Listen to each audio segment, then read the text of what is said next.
My dear respected Muslim brothers and non-Muslim guests,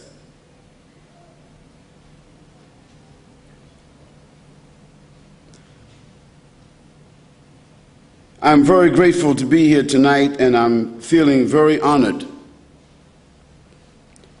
to have this opportunity to address you on this critical topic. And I want to make sure that you understand that this is not really a lecture.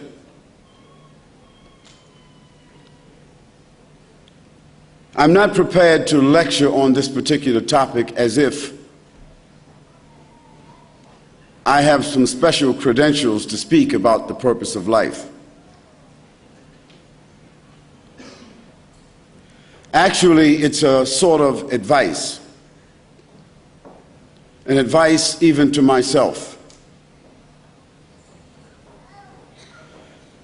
Because I can see myself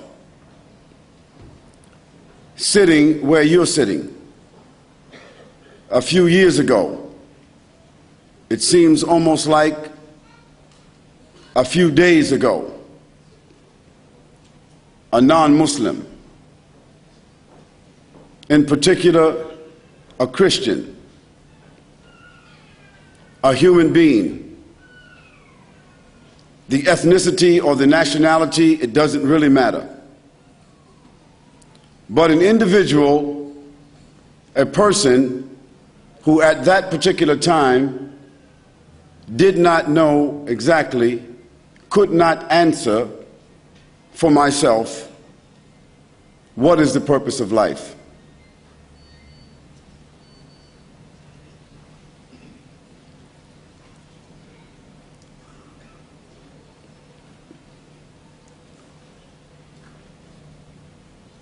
Now, I realize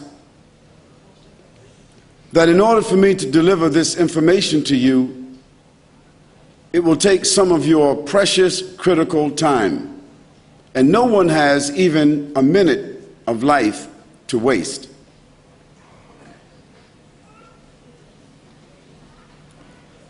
So with that note, I would request you, all of you,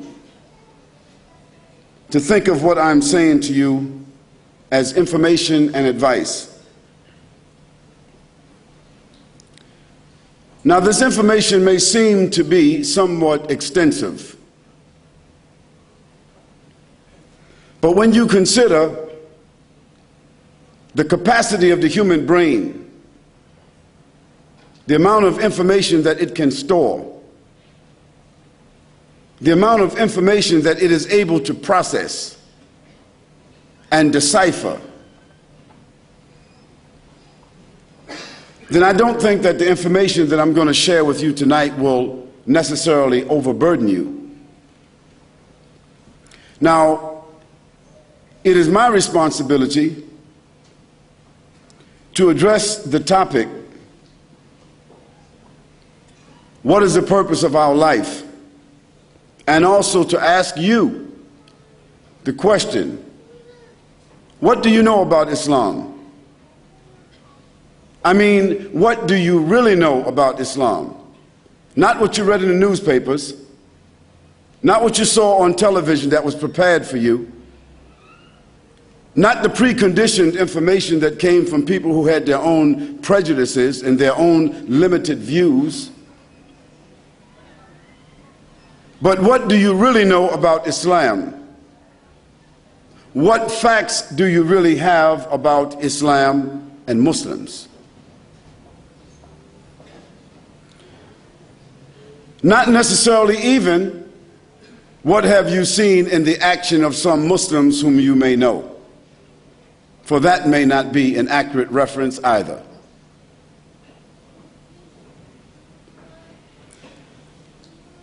As I mentioned, I am extremely honored to have this opportunity to be here in Sydney, Australia, in the land down under, if that's what you call it.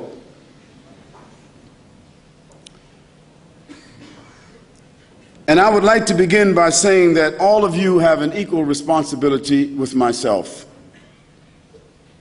And the responsibility that you have is to listen with an open heart and an open mind.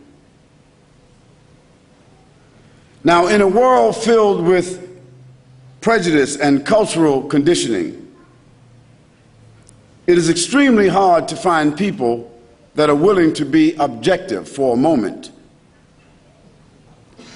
and put aside their preconditioning and to think for a moment, if you dare, what is the purpose of your life?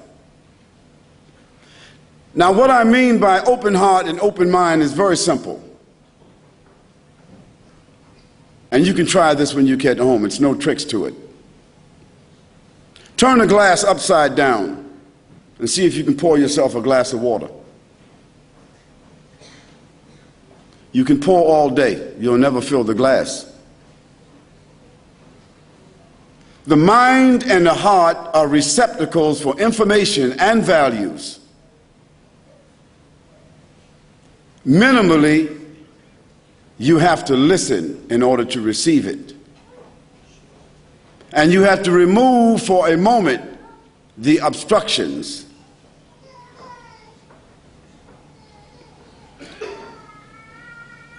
Unfortunately, when you ask most people the question, what is the purpose of life? Such an important question, such a critical question. They will not tell you what they have concluded from life experience. They won't tell you what they have obtained through reasoning or logic. They won't tell you what they have from their own self-conviction. Usually, if you ask this question, they'll tell you what someone else said. Or they'll tell you what is commonly presumed by most people.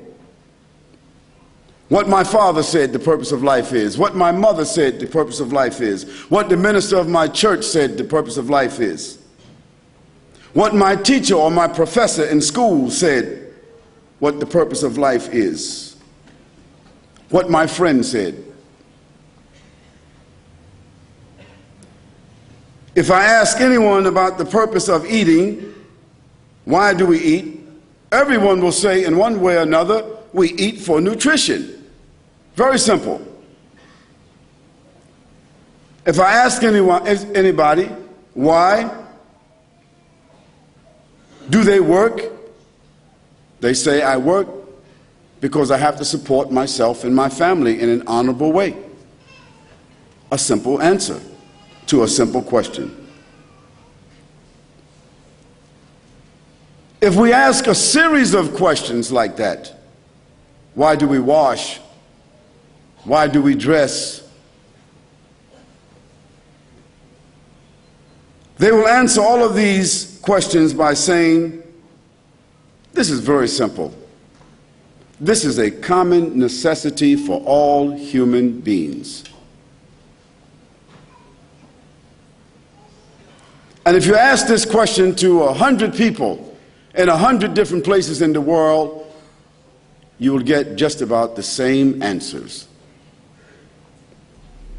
Then I ask you to ask yourself, why is it that when we ask the simple question, what is the purpose of our lives? Why do we get so many different answers? It is because people haven't really thought about it. It's too frightening. Not the question itself is frightening, but what's frightening is that if we answer it clearly, it may change our lives indelibly, and we are afraid of change. The human being innately is afraid and apprehensive of change. This is why it's so easy just to follow, to imitate blindly, because then you don't have to feel like you're responsible. You can blame somebody else.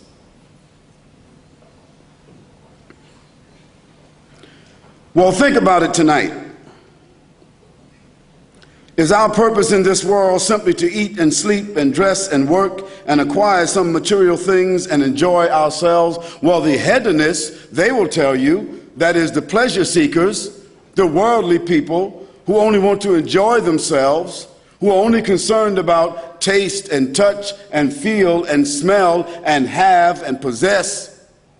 Those people who think they have the world in their hands, or that the world is in a cup of brandy,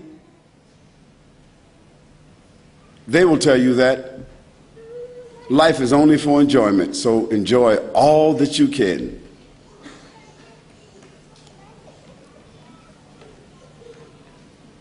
Is this our purpose? Why are we born?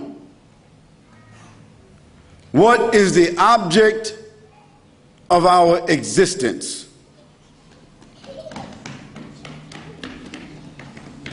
And what is the wisdom behind the creation of man and this tremendous universe?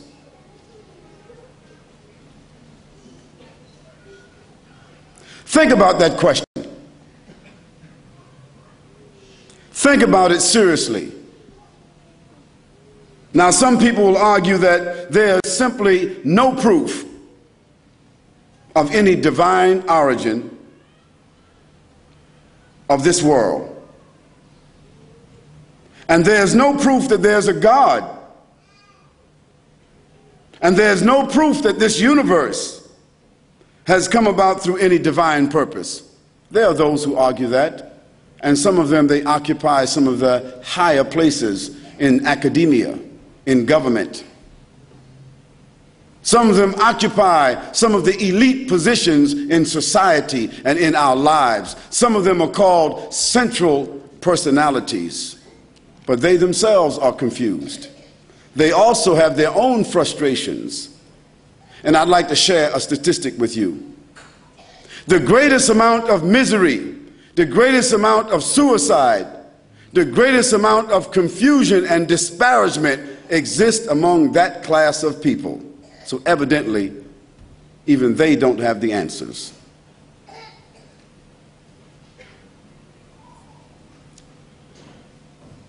Now, there are people who argue this way, and they say that perhaps this world came about by chance. That means random. That's what chance means, random. Like going to the gambling house. You call it here the gaming rooms. They have a nice name for it here.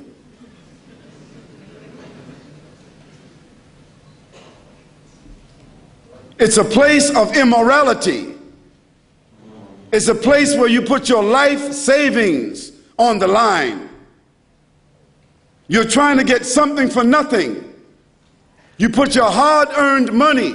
Sometimes the man doesn't tell his wife, or the wife doesn't tell her husband, and they lose their house and their lives, taking a chance, trying to earn something for nothing. And the government has set it up and supported it with your tax dollars.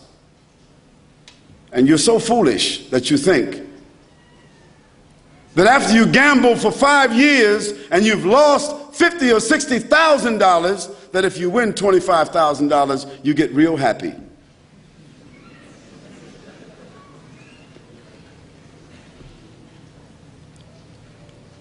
So thinking that this world came about by chance is the same as thinking that when you put money in a slot machine that the numbers come up by chance. They don't.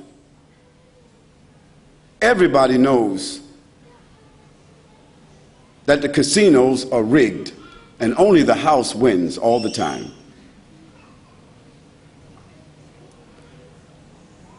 But to think that this world came about in the same way that people gamble, random choice, well, let's put that to a test. This is an example that you can do in your home with your children.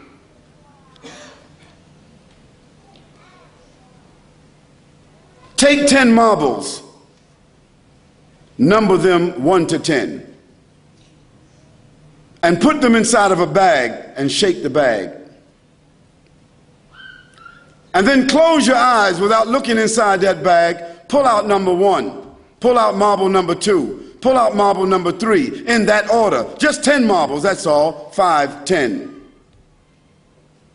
What do you think the chances are pulling out those 10 marbles in that order without looking at them? Does anybody here that's a mathematic genius, knows about calculus, knows the random chance? Does anybody know the chance? 26 million to 1. That's only 10 marbles. That's called a micro example. Now let's go a little bit further out to a macro example. The earth that we are on is one planet among 9, or some people say 11, in our solar system, isn't it? And our sun that gives energy and light and gravity is the center of our solar system. And our sun is only one star, and it happens to be one of the smaller stars in our galaxy called the Milky Way. And the Milky Way is only one of the smaller galaxies in the nebula called the Andromeda. And the Andromeda has itself millions of galaxies like the one that our sun is a part of. And there are millions, or literally countless galaxies, clusters of galaxies like the Andromeda, that have been predicted by sending out sound and light. And they have sent out sound and light that has never returned. Now, all of this diverse order that we see in the heavens, that we are able to somewhat calculate and predict, that we call night and day, time, all of this is in order that allows us to calculate. Tell me, if you can't pull out 10 marbles in order, how did all of this come in order? Evidently, man didn't do it, because man is only a drop of water on the earth, significantly nothing. You can't even see him if you get a certain distance. He's forgotten about. So I say to you, certainly, this whole great world with all of its great orchestration could not have just come together. And even if we accept the Big Bang Theory, someone had to create that combustion, because after the bang came about, everything came in order. So order does not come from disorder. You can't get out of your bed in the morning and don't make your bed and come back and your bed is made unless you got a maid. You can't demolish a house and come back and the house came back together unless you got a reconstruction crew. Order doesn't come from disorder. Order comes from an order. An order means a legislation. It means a science. It means a fact. It means a determination. And if man wasn't around when that Big Bang took place, he had nothing to do with that determination or anything after it. Here I would like to mention a few verses of the Quran that address this subject, because the Quran was revealed more than 1,400 years ago, a book of 6,626 verses that has been retained and memorized, preserved since the time that it was revealed more than 1,424 years ago. Memorized in the time of the Prophet, peace and blessing be upon him, who received it in his own life, memorized by his companions, and the same Quran is with us today. And among the people sitting here, I'm sure there are 5 or 10 people who have memorized the entire Quran. This is the phenomena. If Muhammad, peace and blessing be upon him, never left anything else as a proof of his miracle and his prophethood to the world, it would be the Quran. I asked my brother to recite just a few verses and then I'll translate it. أعوذ بالله من الشيطان الرجيم بسم الله الرحمن الرحيم إن في خلق السماوات والأرض واختلاف الليل والنهار لآيات لأولي الألباب الذين يذكرون الله قياما وقعودا وعلى جنوبهم ويتفكرون في خلق السماوات والأرض ربنا ما خلقت هذا باطلا سبحانك فقنا عذاب النار. I will only translate 2 or 3 of those verses because this is enough to address this issue that I'm speaking to. This verse says, إن في خلق السماوات والأرض واختلاف الليل والنهار. The Quran says, verily, in the creation of the heavens and the earth, and in the alternation of the night and the day, surely this itself is a sign for those who reflect. Those who reflect on the creation of the heavens and the earth, on their Creator, while they are standing, while they are sitting, while they are lying down on their sides, always they are reflecting on the signs of the heavens and the earth.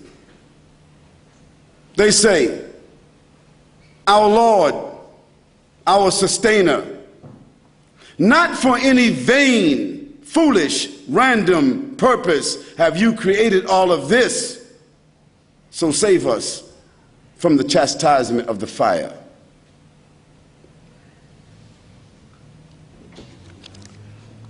Dear brothers and sisters and guests, this verse of the Quran, these verses, Allah subhanahu wa ta'ala, the creator of the heavens and the earth, God Almighty, has mentioned very clearly to us by first drawing our attention to the creation of ourselves. That's first. The different postures of the human body. And because He's the creator and His throne exists over the heavens and the earth, He comes from His throne down, meaning in terms of knowledge befitting His person. So He first speaks about the creation of the heavens and the earth, something that man cannot construe. Then He says the alternation of the night and the day as it appears to us. Then He speaks about the posture of the human being, standing. You know, we're different when we're standing. Our mind is even different. We have a different demeanor when we're standing. Then He says, while they are sitting, and we have a different demeanor when we're sitting. Psychologists will tell you the human being has different postures according to the posture of the body. So when you're standing, you can be arrogant. When you're standing, you can make proclamations. When you're sitting, usually you're receiving, you're listening, you're a little more humble. When you're lying down on your side, either you're sick or you're weak or you're about to sleep. These are the postures of the human psychology. Look how beautiful the verse is. The The wise people who fear God, they are thinking of him in all these postures, in all conditions. And they say, "O God, surely, not for any vain or random or foolish purpose have you created all of this. Save me from myself. Save me from my vanity. Save me from my foolishness. Save me from my rebellion. Save me from my disbelief. Save me from the chastisement of the fire."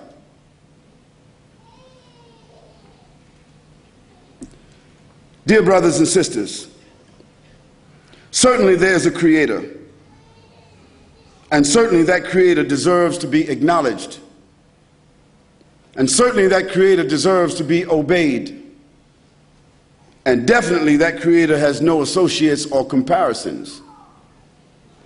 For instance,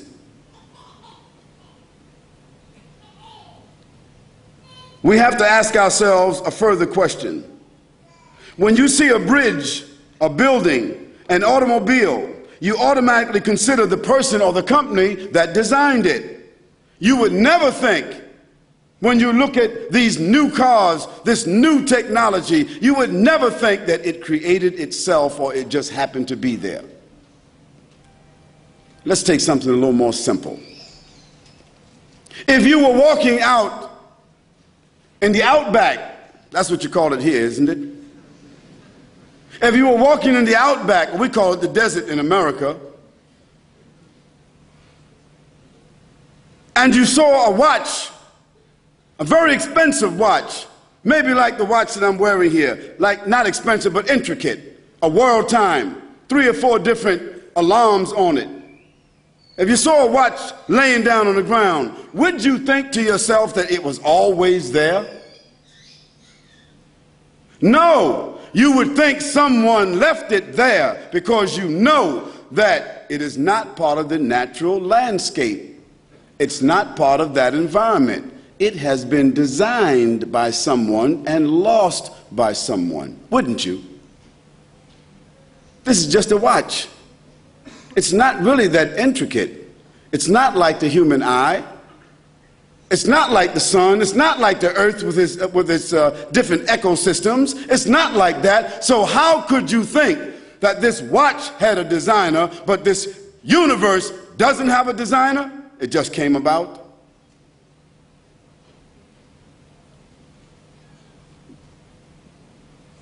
When you see a nuclear plant, an orbiting space station, and by the way, unfortunately, the orbiting space station that you can look up at the sky and see, it might be there and it might fall out of orbit any time. Because America and the Soviet Union, they don't have the money. They have the money to fight a war, but they don't have the money to support the space program any longer. So the $56 billion that has been spent on the space station, maybe it's over with. When you see a nuclear plant or an orbiting space station, a super international airport, you have to be thoroughly impressed with the engineering dynamics that are involved. Yet, these are just things that are manufactured by human beings. Then what about the human body? With its massive and intricate control systems. Think about it. Think about the brain, how it thinks, how it functions, how it analyzes, how it stores information, retrieves information, distinguishes light and categorizes information in a millionth of a second. And how it does that constantly. Think about the brain for a moment. Think about those mobile phones for a moment. I would ask you to be courteous enough to cut your mobile phone off. Your wife, if she's not here, she won't mind. Your husband, if he's not here, he won't mind. Your office, they won't mind. So just cut it off or put it on another mode. That's courtesy. Now we're talking about the brain that made the automobile, the rocket ships, the boats, and so on. Think about the brain and who made that. Think about the heart, how it pumps throughout the body, throughout the life of the person. The heart pumps continuously. I mean, it starts at the inception when the child is inside the womb. The heart is already pumping. And from that time until death, this heart is pumping without the will of the person whose chest it is in. The heart taking in and discharging blood throughout the body and maintaining that steady precision throughout the life of that person. Think about it. Think about the kidneys. What kind of function do they carry? The purifying instrument of the body that performs hundreds of chemical analyses simultaneously and controls the level of toxicity in the body.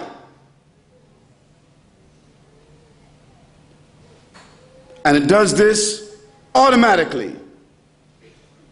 Think about your eyes, the human camera that adjusts, focus, interrupts, evaluates, applies color automatically, the natural reception and adjustment to light and distance, automatic. Think about it. Who created that? Who designed the eye? With all the technology, there's no replacement for the human eye. Even they have not been able to create a robot that is able to mimic the blink of the eye. If they made a robot to blink and imitate the blink of the human eye, it would throw the robot out of sync because he couldn't keep the synchronization going like the eye does. Just something simple like that. Who created that? Who mastered that? Who planned that? And who regulates that? Human beings themselves? What's your answer? Of course not. What about this universe? Think about this. The Earth is one planet in our solar system, and our solar system is one of the systems in the Milky Way, the example I gave you previously. Who created that? Who designed that? Who maintains that perpetually until it continues to expand? And according to one scientific theory, what is it? That the universe is expanding as we are living. And one day it will expand until it will implode. Implode means it will explode from the inside, not from the outside, but cave in. Now this is a theory. We don't know, but we do know it is expanding. Yet, for all intents and purposes, it's not affecting the organization that we see. Who designed that? Who controls that? Is it man himself? Of course not. Man just stumbled on the theory yesterday. Certainly there's a creator. And that creator deserves to be acknowledged. And that creator deserves to be obeyed. Because that creator has the only one has the right to legislate and to adjudicate and to be for humans who have the highest intellect to conform to. And definitely that creator has no associates, and that creator has no comparisons. Did all of this synchronization, balance, harmony, variation, design, maintenance, operation, and infinite numeration, did this happen by chance, by random? And also do these things function perpetually and perfectly, also by chance? And do they keep on reproducing themselves and maintaining themselves also by chance? What do you think? Of course not. That will be totally illogical and foolish. And we're not illogical, and we're not foolish, but maybe we just didn't think about that. At least it would indicate that however that came to be, it is totally outside of the realm of human capability, and we would all agree to that. We should all be in consensus to that, that all of this is outside of the realm of human capability. The being, the almighty power, God, the creator of the universe, the source of energy, the source of power, the source of existence, call him, call it, call the creator what you will, but the principle is the same. It is beyond the capability of human beings themselves. We are subject, we are subordinate, we are not the principle ourselves. The creator of existence has the knowledge to design, to proportion, has created all of this and is responsible for maintaining all of this. That creator is the only one that is deserving of praise and gratitude. If I gave each one of you £100 or $100 for no reason, if before you left here I said, everyone here, just for coming, there's $100 on your way out. Don't forget to pick up your $100, but just leave your name and say thank you to the person who gives you the $100. Would you leave your name? Would you say thank you? Of course you would. No one, you would stand in a queue to leave.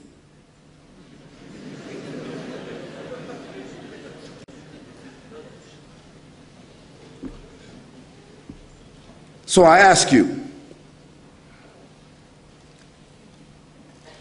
what about your eyes?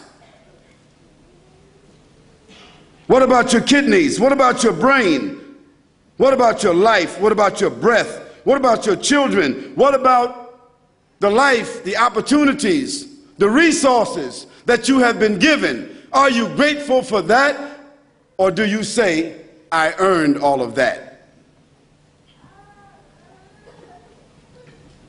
Is the one that gave you life not worthy of praise and thanks? Is the one that gave you life not worthy of your worship and recognition? My sisters and my brothers and my guests, that in a nutshell is the purpose and the goal of this life. One, to recognize and acknowledge the Creator. Secondly, to conform to the laws of that Creator. And thirdly, to give praise and gratitude and worship to that Creator. That's the initial purpose of our lives. Just as the initial responsibility of a child as they're growing up is to respect their parents. But before they can respect their parents, don't they need to know them?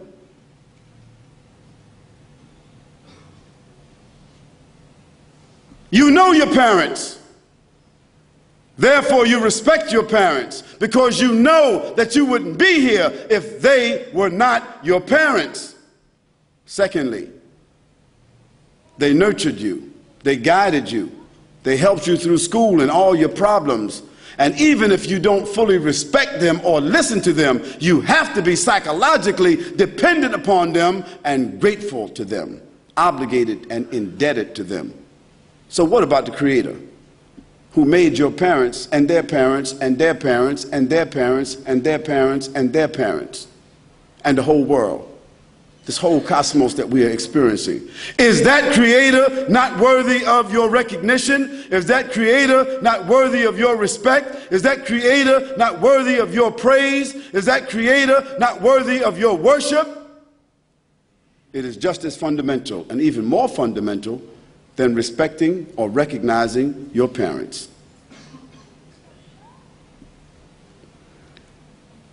That's the initial, primary, foundation purpose of our lives. To come to recognize, appreciate Almighty God, the Creator, by scientific means, by dialectical means, through mathematical means, through worship, through reflection, any way you are able to come to the grips and come to grips with the fact that you yourself are not your own benefactor, but that you are benefiting from something which was given that you didn't even ask for. I don't think that anyone who considers themselves clever or scientific or analytical would have much argument with this purpose.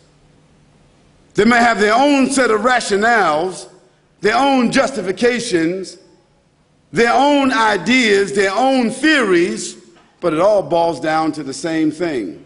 Because with all their ideas and all their theories, they seem to be headed in the same place. Because I don't see anybody that has escaped death except Walt Disney.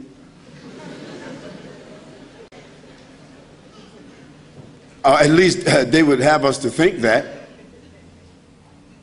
Or Steven Spielberg, Hollywood or Charliewood or Bollywood. But the reality of life is that every day you wake up, you are closer to death. And that's what you need to think about. You're not closer to your objective. You're not closer to what you've been working for all your lives. You are closer to death, because that is the ultimate place that all of us are heading. From the womb to the tomb.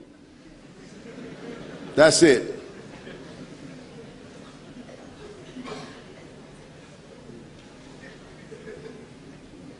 And Michael Jackson will have to make another Thriller.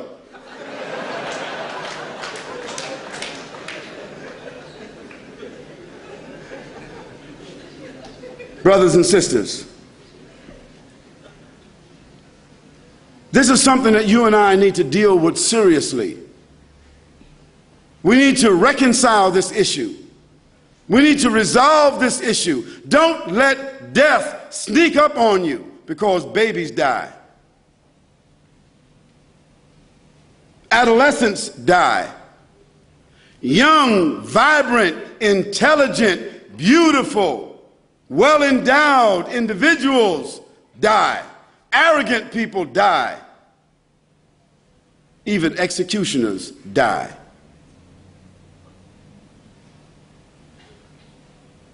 And death is a doorway that if the creator of the heavens and the earth had no other power over his creatures who consider themselves to be powerful individuals, independent, if he had no other power, no other sign of his power except death, it would be enough. Because anybody with power, anybody with resources, governments or other than that, if there was something that they would do to buy themselves out of, it would be what? Death. But it's not negotiable. Dear brothers and sisters, let us all witness that there's nothing worthy of worship. That's what we should all bear witness. There's nothing in the heavens or the earth, no principle, no power, no sovereign, not a man nor a group of men, not a society nor a nation nor a coalition of nations that have any power over life and death or creation except who? The Creator. Let us all bear witness that there's none to be worshipped except the Creator, none to be acknowledged except the Creator. Let us all bear witness to that. Let us all say that there's none to be worshipped, to be recognized except the Creator. Let's say that. Is there a problem? Is there a stutter? Is there a hesitation? If there's someone who thinks that they are self-created, if there's someone who thinks that they're outside of this cycle I just spoke of, stand up, because you're the one that should be talking here. Because you're going to announce to us a theory that none of us know about.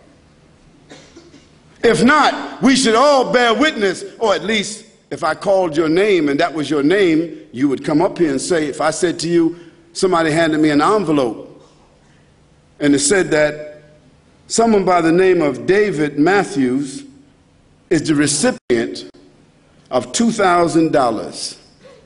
We picked his name out of a hat, and he's recipient of $2,000. Come on down.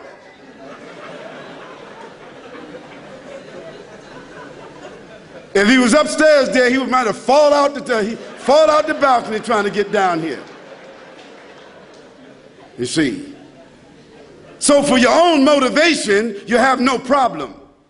But for the Creator, you got a problem. Muslims, say La ilaha illallah. That's all it means. It just means that there's none to be recognized. It means none to be worshipped. It means none to be conformed to or obeyed except the Creator. This is what Jesus said.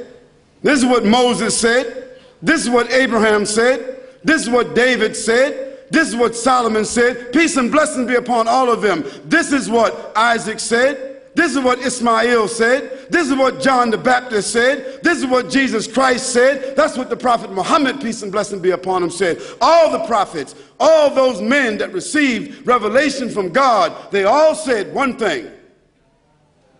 La ilaha illallah.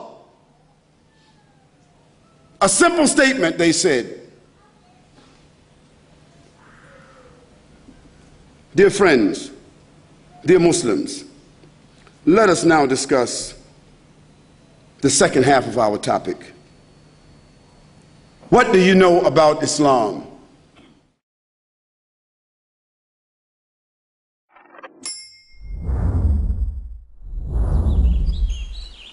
One Islam Productions, an Islamic film studio established in Australia, is dedicated to producing films for all Muslims. Just some of the films by One Islam Productions: children's programs, Islam for Me, We Remember Allah, Storytime, and more. Educational films, Pray as You Have Seen Me Pray, Words, Ramadan, Renewal of Faith. Documentaries. We at One Islam Productions believe that Islam is precious and deserves to be presented in only the highest quality. Visit us at www.oneislam.net for more information. One Islam Productions, a film production company run by Muslims for Muslims.